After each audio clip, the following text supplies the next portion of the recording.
გადაცემა ქუთაისელი ექიმების მომდევნო სტუმარი გახლავთ ძალიან ცნობილი და არაჩვეულებრივი პიროვნება, ექიმი, მედიცინის მეცნიერებათა დოქტორი, უმაღლესი კატეგორიის ექიმი, ევროპის ღვიძლის შემსწავლელი ასოციაციის ნამდვილი წევრი, კლინიკა Medical City სამედიცინო დირექტორის მოადგილე, ექიმი, ჰეპატოლოგი ნანა გონგაძე. ქალბატონო ნანა, მოგესალმებით, ძალიან დიდი მადლობა, რომ მონახეთ დრო ჩვენი გადაცემისთვის. დიდი მადლობა. გასულ ახალ წელს და დამდეგ ახალ წელს და უკვე შემოსულ ახალ წელიწადს მოგილოცავთ. ბედნიერებას, ჯანმრთელობას უსურვებთ ჩვენს მაყურებელს, სრულიად საქართველოს, ჩვენს მეგობრებს, ჩვენს ოჯახის წევრებს და ჩვენს პაციენტებს პირველ რიგში. დაიხარეთ, დიდი მადლობა. ნანა ექიმო, საქართველოში გავრცელებული სხვადასხვა ინფექციების ჩამონათვალს ამ ბოლო დროს კიდევ ერთი წითელას ინფექციაც დაემატა. რა ვითარებაა იმერეთში, რა ვითარებაა ქუთაისში და არის თუ არა საქმე ისე რომ ეს წითელას ინფექციაც გახდეს ეპიდემია?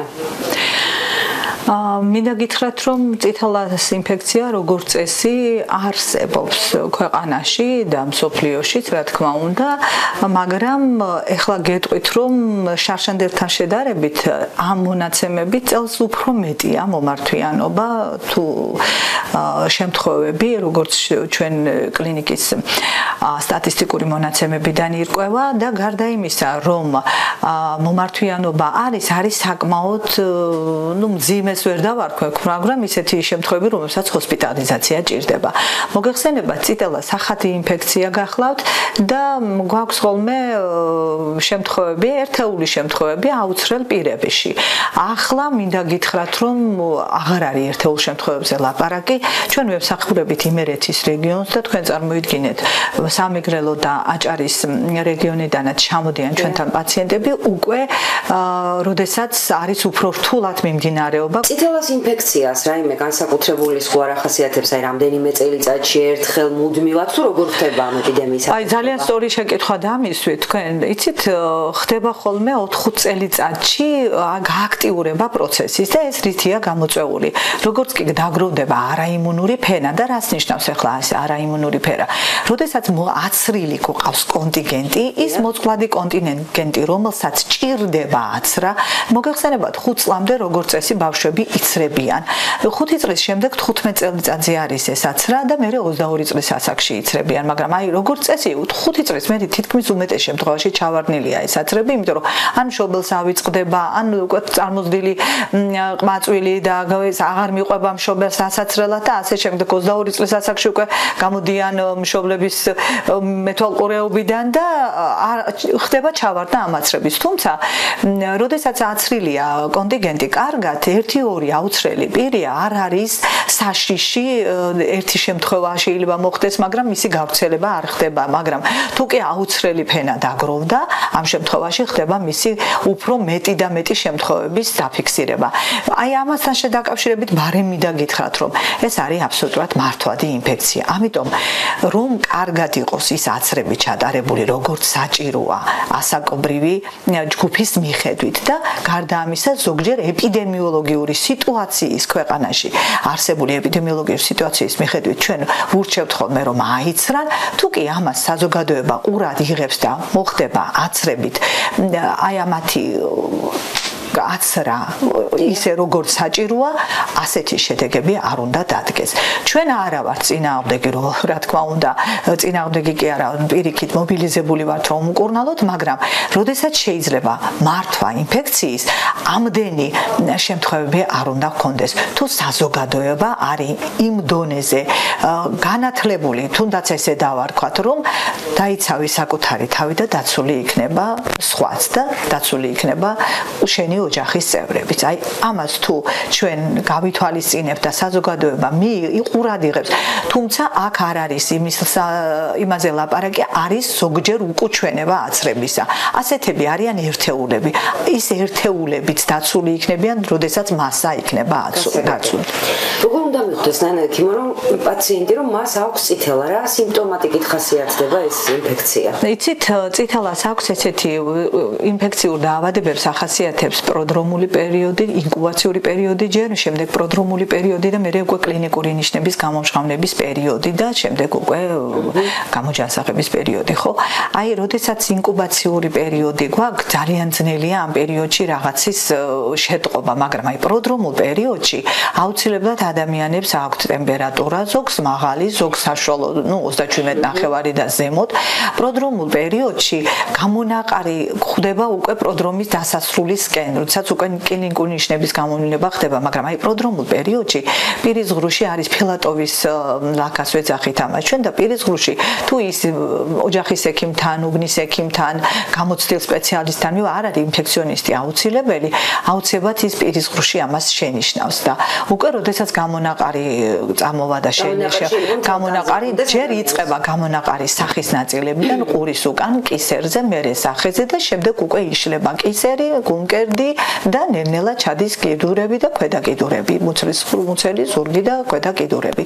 აუცილებლად პაციენტებს აი იცით პირველს რას ვეკითხებით, ტემპერატურა თუ ქონდა, აი მწვავე რესპირატორული დაავადების სინდრომი, ანუ ხველება და ძალიან ხშირად თვალები არის დამახასიათებელი, წითელი, ჩაწითლებული, თითქოს აი ეცრემლება კიდევაც, იმიტომ კონიუნქტივიტეტაც რთულდება ხოლმე. შუქი არ სიამოვნებს პაციენტს, ტემპერატურა თავის ტკივილი აქვს, ზოგჯერ ღებინებაც აქვს, დიარეაც ყოფილა. ბევრი სიმპტომია, მაგრამ აი დამახასიათებელი ტრიადა რა არის? ეს არის მაღალი ტემპერატურა, ხველა, ბრონხიტი, სურათი მოდის, ჩაწითლებული თვალები, შუქი არ სიამოვნებს და რა თქმა უნდა, ტემპერატურული რეაქცია როგორც გითხარით დასაწყისში. ვიდრე გამოჩნდება ეს დაავადება და გამოჩენიდან რამდენი ჭირდება? გამოჩენიდან აი როგორც გამონაყარი დაიწყება დაახლოებით 3-4 დღის განმავლობაში ხდება გადანაწილება სხეულის სხვადასხვა ნაწილებზე გამონაყარის. გამონაყარი არის ესეთი წითელი ლაქოვანი, თითქოს ხავერდივით არის, ის არ არის ბუშტუკოვანი არავითარ შემთხვევაში და ზოგან არის უფრო ხშირი გამონაყარი, ზოგან ისეთი არა, როგორც აი სიმძიმის მიხედვით რამდენად ტოქსიურად და რამდენად ძიმედ მიმდინარეობს დაავადება. იმის მიხედვით არის გამონაყარიც უკვე. ზოგჯერ მთლიანად მართლა ისეთი წითელა რატომ ქვია, მთლიანად წითელია პაციენტი, იმდენად სერიოზული და მძიმე გამონაყარია. ნანაკი, რამდენად რთულია ეს დაავადება და ასაკობრივი ცენზი თუ გააჩნია, ბავშვებს უფრო ემართებათ თუ მოზრდილებს? მინდა გითხრათ, რომ დაავადება საკმაოდ რთულია, თუმცა საბედნიეროდ ლეტალური შემთხვევები არ ქონია გამორიცხული, არც ეს არ არის. ლეტალური შემთხვევები შეიძლება დადგეს იმ მომენტში, როდესაც პიროვნება, რომელსაც წითელა შეიძლება დაემართოს, არის სხვა რაიმე ქრონიკული დაავადებით დაავადებული, ანუ მას აქვს თავისი რაღაცა სხვა დაავადება, ან ბავშვობიდან, ან შემდეგ შეძენილი და ასე შემდეგ. მაგრამ ასაკობრივ ცენზს რაც შეეხება, ძირითადად უფრო გვხდება ბავშვებში და მოზარდებში უმეტესად. თუმცა გვაქვს ისეთი შემთხვევები, როდესაც 40 წლამდეც გვხდება ხოლმე ეს შემთხვევა. ახლა რომ გითხრათ 50 წლის მერე არც შემხვედრია, ამდენი წელს ექიმი ვარ და 50 წლის მერე ცითელათი დაავადებული ადამიანი ნამდვილად არ შემხვედრია. ალბათ იმ მარტივი მიზეზის გამო ან გადატანილი აქვს მანამდე და ან აცრილია კარგად და ვერ გეტყვეთ, მაგრამ აი 40 წლამდე ასაკში ხდება, რა თქმა უნდა, ერთეული შემთხვევები და უფრო ასაკობრივი ბავშვთა ასაკი 15-16 წლამდე და რა თქმა უნდა, შემთხვევები 30 წლამდეც არის, მაგრამ უმეტესობა 15-16 წლამდე ასაკში ხდება უმეტესად. ნანაკი, თქვენ ახსენებდით აცრებს. თუ ბავშვს აცრილი აქვს ეს აცრა წითელასი ბავშვობაში და შემდგომში თქვენ ახსენეთ 22 წლის ასაკში ხდება კიდე აცრაო. 22 წლის ასაკში თუ არ არის აცრილი, მაინც შედის რისკ ჯგუფში, შესაძლოა რა თქმა უნდა, ინფექციით. ჩვენ გვაქვს შემთხვევები, როდესაც დედა გვეუბნება, რა 15 წლის ასაკში აუცერი, მაგრამ გვაქვს შემთხვევები, რომ ემართებათ მაინც, მაგრამ არა იმ სიძლიერით, როგორც დაუცრელ პირებში. ამიტომ ჯობია, რომ სრულფასოვნად იყოს ეს ყველაფერი აცრიდან. მე კი დასაწყისში გითხარით კიდევაც, რომ როდესაც არის ეპიდემიური სიტუაცია ქვეყანაში, მაშინ მოგვიწოდებენ ხოლმე იმ გარკვეულ ჯგუფებში, ავცრათ ეს და ერთჯერად აცრებს ვაკეთებთ ხოლმე. ეხლაც მეკითხებოდნენ, რომ აცრილი ვარ თუ არა ვარ, ზოგჯერ არც უყურებთ იმას დაუშვათ, რომ აცრილი არის თუ არა, როდესაც ეპიდემიური სიტუაცია არის, იცრებიან ეს ადამიანები, მაგრამ კიდე მინდა გითხრათ, 15 წლის ასაკში თუ არის აცრილი, აუცილებლად კიდეც რომ შეხვდება მსუბუქი ფორმებით. მე მინდოდა თქვენთვის მეკითხა პრევენცია თქო, მაგრამ პრევენციაზე ვისაუბრეთ და გამოდის, რომ არის მხოლოდ აცრა. აცრა, აუცილებლად მხოლოდ აცრა და ახლა მინდა კიდე ერთი რამ დავამატო მარტო რომ როდესაც გვაქვს შემთხვევა აუცილებლად ბავშვები უნდა დარჩნენ სახლში თუნდაც მოზრდილები სამსახური აი ბანკები მქონდა ასეთ შემთხვევა რომ ბანკის თანამშრომელი იყო დაავადებული და რა თქმა უნდა ჩვენამდე თუ მოვიდა მას დავაწვენთ თუ არ დავაწვენთ მას აუცილებლად უნდა ბიულეტენი და უნდა დარჩეს ბინაზე ზოგჯერ არ არის სტაციონარიზაცია აუცილებელი იმიტომ რომ არ მოითხოვს ამას მისი ჯანმრთელობის მდგომარეობა მაგრამ არავითარ შემთხვევაში ის არ უნდა მოხდეს სამუშაო ადგილას ის არ უნდა მოხდეს კოლექტივში სადაც აუცილებლად და კიდე მინდა გითხრათ რომ არის კორპორატიული ახლა ამ ახალ წელს დაკავშირებით და მე მინახია ადამიანები რომლებიც ამბობენ რომ იცით რა კი მქონდა პატარა გამონაყარი მაგრამ ისე მინდოდა თქვენს გვერდით ყოფნა არავითარ შემთხვევაში ჯობია ახლა გავაცდინოთ ეს დღევანდელი კორპორატიული შეხვედრა იქნება ეს თუ მეგობრებთან ხორცილი და ნიშნობა და ჯვრისწერა და არ დავესროთ ამას იმიტომ რომ ის თითქმის 100% კონტაგიოზურია ეს არის ყველაზე მაღალ კონტაგიოზური დაავადება ინფექციური დაავადებების შორის ის ძალიან სწრაფად ვრცელდება და ძალიან ადვილად არის მიმღები ადამიანი რომელსაც არ აქვს გადატანილი არ არის აცრილი ერთიდან მეორეზე ადვილად გადადის ძალიან გვაქვს შემთხვევები ჩვენ კი გვაქვს ბოქსირებული პალატები მაგრამ მაინც მას ახასიათებს შეიძლება პირველიდან მეორე სართულზე გათბობის მილებით მოხდეს და ასე შემდეგ ანუ ეს ვირუსი არის ძალიან მაღალ კონტაგიოზური ამიტომ აუცილებელია რომ ადამიანები ან იყვნენ ჰოსპიტალიზირებული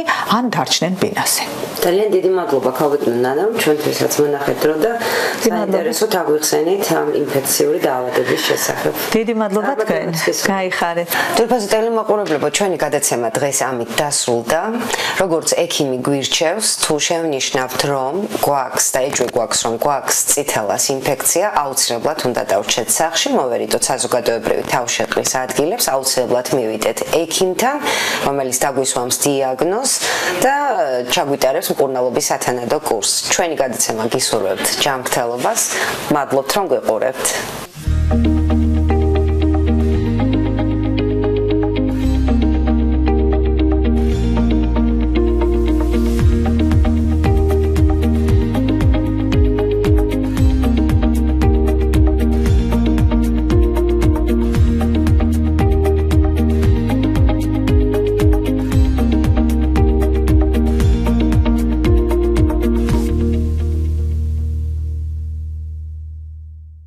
Silk Plus-i, Silknet-ისგან მთელი ოჯახისთვის.